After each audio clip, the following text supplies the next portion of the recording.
Good morning, good day, good afternoon, good evening, and good night, wherever you are on planet Earth. So I want to talk about the eclipse, the lunar eclipse and the solar eclipse that are coming up. Firstly, I want to talk about some things I've been taking for a sore knee. I had a slightly torn meniscus. I've had a left torn meniscus, which I never had to have an operation on, even though I was booked in for an operation, because I went to a shop and got some supplements that related to collagen and stuff, and I was taking them, and I noticed something was happening last time I was on them, and again it's happening again. So these supplements are not only have pretty much resolved what was going on with my knee, my right knee this time, which was the same as my left knee, just not as bad. And not only has it got rid of the inflammation in that and pretty much resolved that, but the products I'm taking, like this, I've pretty much gone grey here, but this is getting darker, that's getting darker. This patch of dark hair here is getting bigger. And when I flick through there, it seems again that it reverses grey hair back to what it was before grey hair. So I'm not claiming it to be reverse aging. I'm just saying that it does something. So one of the products I'm taking, it's this one. It's got Vitis vinifera extract, Centella asiatica, ginkgo biloba, and vitamin C and zinc.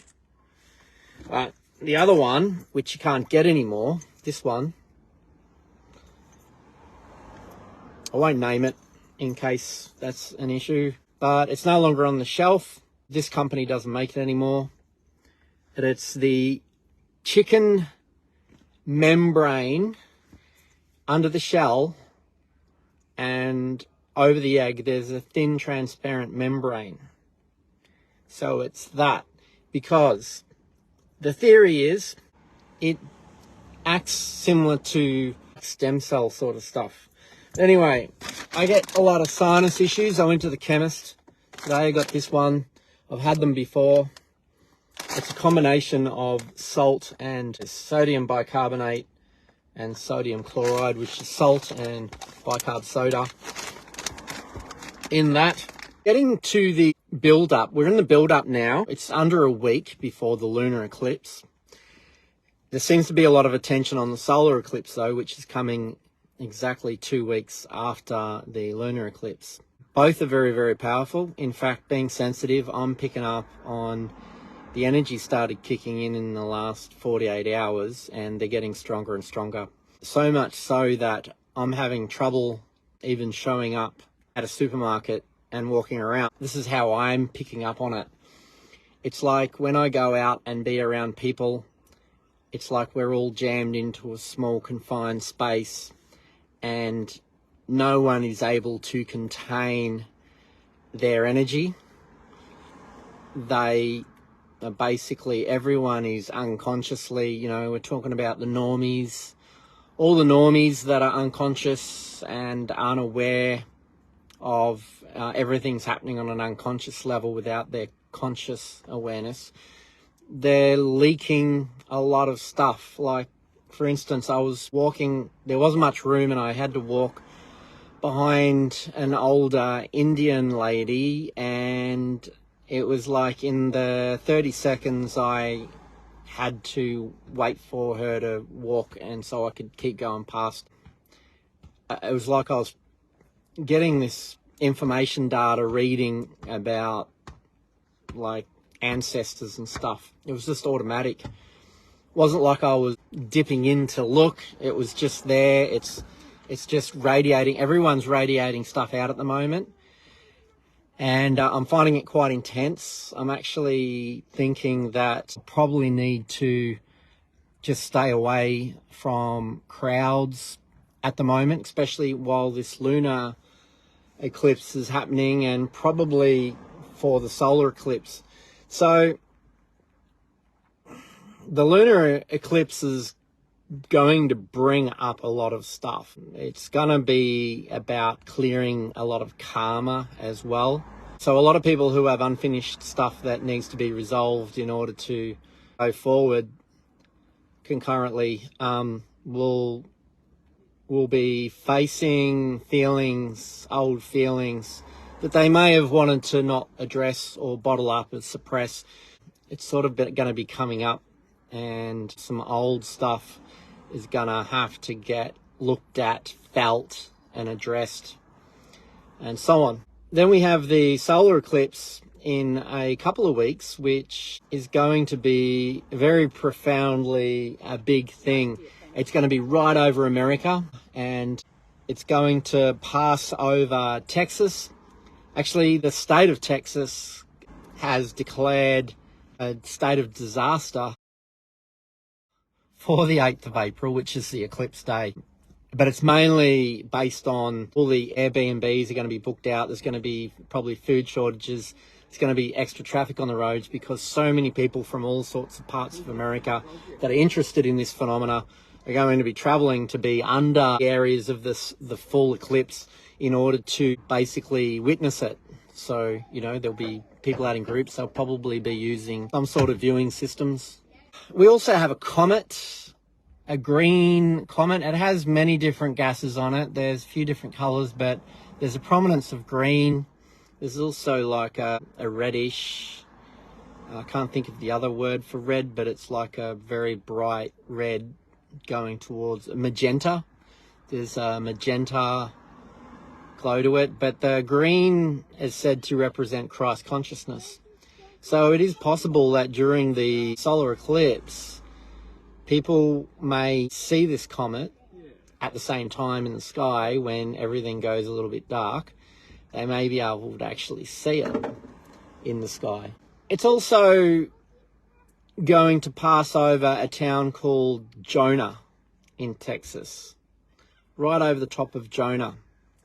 And the sun, while it's eclipsing, will be in the star constellation of the Whale, which is interesting. Whale, Jonah.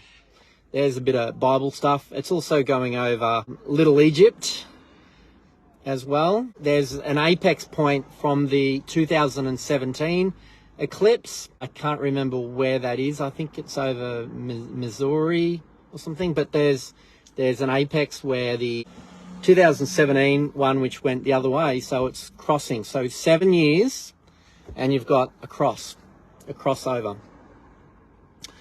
which is an interesting number. And the eclipse may actually make some of these things break out to manifest into physicality, and will probably be in the media more than they were before that. So a lot of interesting things are about to unfold with this, especially for finance in the world, especially with the USA and for Washington. Very, very interesting time, very exciting at the same time. There's a lot of fear around this event as well. A lot of fear. There's a lot of people that are looking at this from a religious point of view, and they're fearing the wrath of God because of their belief system around religion with this event. So I think it's important to keep our focus on love and focus on the best and highest outcome while these events transpire. But it will be shaking up a lot of stuff, and it will be activating our DNA, and a lot of people will be awakening en masse as well. Also, it's actually passing over, I heard that it's also passing over a town called Ascension. Get that? This comet that's actually present in the skies at the moment, going around the sun, it's called the Devil's Comet. But it's weird that why would it be called the Devil's Comet when actually like a green comet that's probably representing the Christ consciousness. Moving on to cryptos for a moment. So assuming that Blackwater, Vanguard engineering the whole crypto market space, because what they plan to do is The bull run up and it goes up and everyone gets excited, so people buy in, but all the newbies that are buying into crypto, when it goes down, it might go down 20%. They all panic and they sell.